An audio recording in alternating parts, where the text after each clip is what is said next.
5 minutes pour comprendre la chronique de vulgarisation philosophique sur Radio Laser.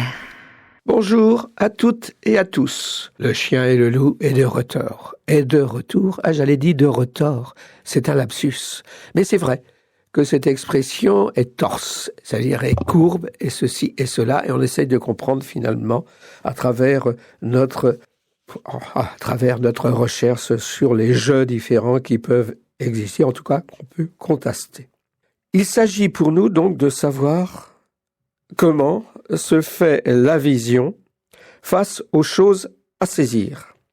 Parce que finalement, la saisie aboutit et doit aboutir à une connaissance des choses extérieures à soi, si vous voulez. Mais aussi, on l'a déjà entrevu, se saisir soi-même dans ce rapport de connaissance et ce rapport d'habitude, d'habit, de maison, de demeure dans laquelle on habite, qui est le monde lui-même, mais aussi les sociétés dans le monde, aussi bien société animale que société humaine. Et il faut mettre ça au pluriel. Voilà la difficulté dans laquelle le jeu se trouve confronté. Ça veut dire il faut se saisir soi-même aussi comme différents jeux possibles. Car si on ne se saisit soi-même que comme jeu, captant par les sens le monde et par les instincts, les pulsions, alors on risque de se comporter un peu trop de manière animale. Pensons à Diogène, mais Diogène y pense, justement, puisqu'il le dit. Et il le dit dans des formules qui sont des formules linguistiques, qui ne sont pas des formules de bruissement ou de bruit. Donc il le dit. Mais dans le même temps, il s'aperçoit qu'en le disant, il rencontre des obstacles. Les principaux obstacles que l'on rencontre lorsqu'on parle, lorsqu'on dit « je », ce sont principalement les autres, qui sont trop souvent des ennemis, puisqu'on convoite un peu les mêmes choses. Alors, il s'agit non seulement de se saisir comme être pensant le monde dans lequel on se trouve, comme être au milieu des choses, et donc il s'agit de bien-être pensant, mais aussi de bien-être quelqu'un vivant au milieu des autres.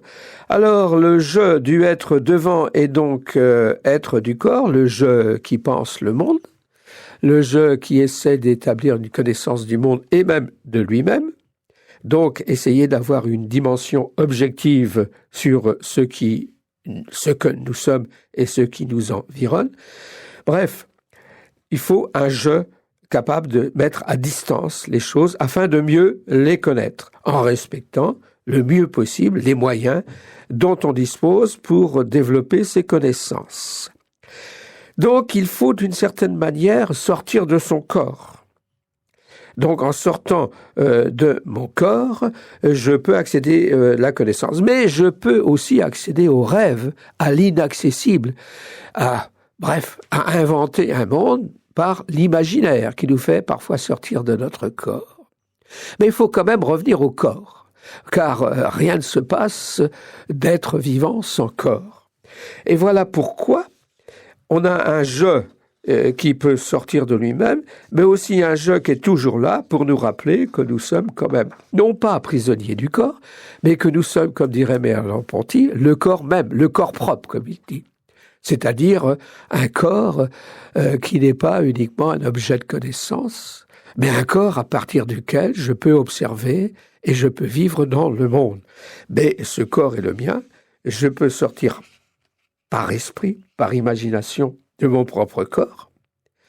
Mais je ne peux pas sortir réellement de mon propre corps puisque le je est complètement enraciné dans ce corps. Alors, il va falloir qu'on trouve le moyen quand même de faire cohabiter ces deux jeux potentiels et voir s'il est toujours possible de maintenir maintenir ces deux jeux, est-ce qu'on peut les maintenir ensemble? C'est ce qu'on essaiera de voir la prochaine fois. À bientôt.